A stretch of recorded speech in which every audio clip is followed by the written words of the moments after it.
Hola Barsis, welcome back to the channel. So guys, in today's video we're going to be actually sewing a corset with a yoke. So in our last video we drafted out the pattern. I'll be leaving the link to the pattern drafting in the description box below, but in today's video we're going to be actually sewing the corset with a yoke. If that sounds like something you're interested in, do make sure to keep watching and let's get this video started with. So yeah, these are the patterns we drafted in our last video. Like I said, I believe in the link, you can do it to watch that. So yeah, the materials we're going to be using for the yoke I'm making use of this skin tone net, and for the center fronts and the cup area I'm making use of the lace, while for the side fronts I'm making use of this velvet fabric. So just make use of the fabric that you want to make use of. So the next thing I'm going to do now will be to go ahead now and cut out my fabric, making use of my patterns. So I went ahead and I placed my patterns onto my fabrics and I've cut them out. You can see for the center front I added ½ inches all around, but at the top I didn't add up to ½ inch. That's just to join the yoke to the bottom part of the dress. So yeah, I went to the cup area. Also to the cup area I added ½ inches all around 1 and all around 2. Center front I added ½ inches all around, but you can see that at the side, that's allowance portion, I didn't add anything. While for the net, I didn't add allowance at any area. That's because the net is kind of stretchy, and also at my neck line, I won't be turning it inside out. I'm going to be leaving it just the way it is, just so it just sits on my skin when I wear the dress on. So yeah, basically that's it. And like I said, it's stretchy, so even after I'm done sewing, it's still going to fit perfectly. So yeah. So I'm also going to go ahead now and iron interfacing onto the bottom part. That's the center front 1, 2 and the side front. But since I'm making use of velvet and it's very hard to work with, I'm making use of a lighter wadding instead of normal interfacing. So yeah, for the skin net, one thing I want you to know about skin net, you kind of want to look for this type that does not tear easily. So yeah, you can see me just applying pressure with my fingers and it still is not tearing up. Yeah, so there are the skin nets I want to just like apply a little pressure and then it's done already. You can see this one, I'm applying pressure with my 2 fingers, but yeah, it still is not ripping off. So I know this type is kind of hard to come by, but then if you're lucky to get this type, this is the best for you to work with. That's the actual skin net you want to go for. And you can see how it just sits perfectly on my skin and then just looks as though it's my skin. So yeah, this is the one you should go for, but if you don't see it, then make use of the one you come across. So yeah, I've gone ahead to iron the interfacing. That's the softest form of wadding onto my fabric. I also went ahead to cut out the lining piece. As you can see, I also cut out the lining piece, like basically for all of the portions, the cup areas and everything. So the next thing will be to join them together. So I have my center front and my side front. Just going to go ahead now to join them together like so, with the allowance that we gave earlier, that's the ½ inches. So basically place them like so, right sides facing each other, and you sew by ½ inch. You repeat the same thing at the other side and sew also. I'm also going to be doing the same thing for my cup. So joining my cup together like so, that's 1 and 2, placing them right side and sewing together. So everything I do for that I'll be also doing for my lining piece. So after I was done joining my center front and my side front like so, I went ahead to give it a good press. Did the same thing for my cup areas, and you can see how it just looks good. I went ahead and I made use of this thingy that I made. So it's actually supposed to be a bust hem. If you have a bust hem, then that's perfect. But I just made use of this hair cap that I just stuffed scrap fabric into, iron it down, because cups are not to be ironed flat.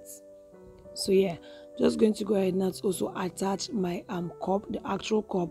So I have a video up on the channel where I showed how to make a cup yourself. I'll also be leaving the link to that video in the description box below. You can do well to check that out. So I'm just going to go ahead now to iron my cup to my fabric. So yeah, because I made use of a wadding, and wadding do have this shiny part which serves like as a gum. So I'm just going to go ahead now to make use of my bust hem and also my iron, and basically iron this together so it becomes one piece. So after I was done ironing it together, this is what I have right now. The next thing will be to go ahead now and attach our cups to the underbust of the corset. Yeah, so attaching our cups to the underbust of the corset like so.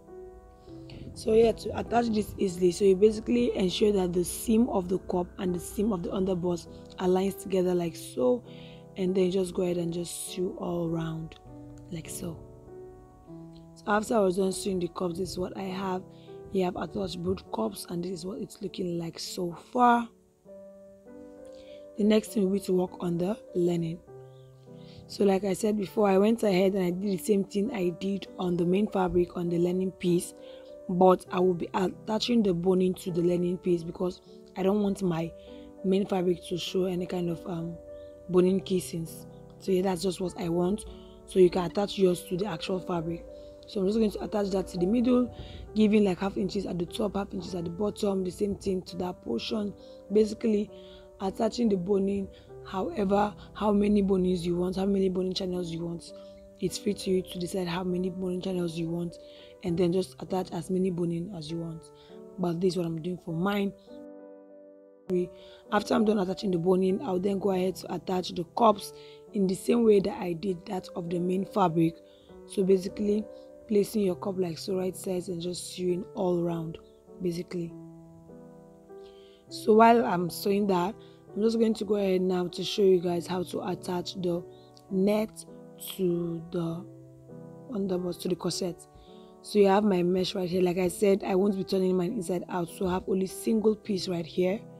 So to make this easy to attach, I'm going to be folding it into like so, and then just notching the middle of the net, that's the bottom portion, giving it a notch like so. That way it's easier to attach to my dress. So I'm just going to go ahead now and make use of a safety pin, and then just pin that down, ensuring that the part that I notched aligns with the middle of my corset. So yeah, just pin that down like so. And the next thing will be to go ahead and just sew this up. So to sew this up, you start from one side and then you complete the other side later. So yeah, just take the net up, ensuring that it aligns like so, and then you just go ahead and then just sew it all around like so, all through to the end. So there's something that I did, and mine was kind of having kind of a loose end towards the net area. So when sewing yours, at that end part, just kind of lift yours. This is something I learned recently. So after I was done, this is what it was looking like. I've attached the net, and this is what I have. So now after you're done, you're just going to make use of your scissors to kind of just trim off that portion, just so you have a smooth armhole. Yeah. And the next thing will be to attach our lining. That's making use of our lining to turn this inside out. So like I said, I went ahead to insert my boning, attach the cups for the lining, and the next thing will be to make use of this to turn the actual fabric inside out. So I'm going to go ahead now to place the actual fabric and the lining piece right sides facing each other, ensuring that the net stays inside neatly. So to ensure that the net stays inside neatly and doesn't wobble, so I don't mistakenly fold the net and sew, I'll just make use of my safety pin to just hold the net down again at that area, because that's the area that kind of just folds. So hold it down like so, and then place my lining piece onto my actual fabric like so, and basically just sew them together. So starting from one end, sew all through to the other end. Yeah. And after I was done sewing, this is what I have. The next thing will be to just go ahead and just turn this to the right side, just so kind of to ensure that, okay, yes, the net kind of stays well and does not I didn't mistakenly sew onto the wrong part. So now that I'm happy with the outcome, what I normally do is that I normally make use of my gun glue to just kind of hold the lining down to the actual fabric, just so I don't have the lining poking through the net and kind of showing through the net, if that makes sense. So yeah, applying some content and then just making use of my hand to press the lining against the actual fabric in a way that the lining sits perfectly and it's not showing through the net. I hope that makes sense. So yeah, so after I was done, this is what I have, and you can see that we don't have any lining piece showing through the net. Yes, this is the perfect outcome we are going for. And I'm going to go ahead now to just sew my lining piece and my main fabric together just so they become one piece. Yeah, and after I was done, this is what I have, looking so beautiful, looking so neat.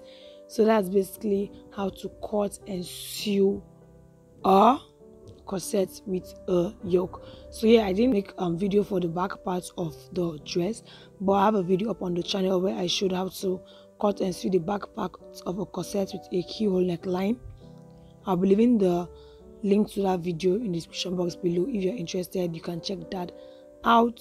So yeah, and this is how my dress was looking at the end of the day, looking so beautiful. So I hope you guys enjoyed the video. If you did, do not forget to like, subscribe, turn on post notifications so you don't miss out on future videos. Our next video will be on the skirt portion of the dress, which is an A-line skirt with kind of a fish effect at the back, and I'm sure you won't want to miss out on that.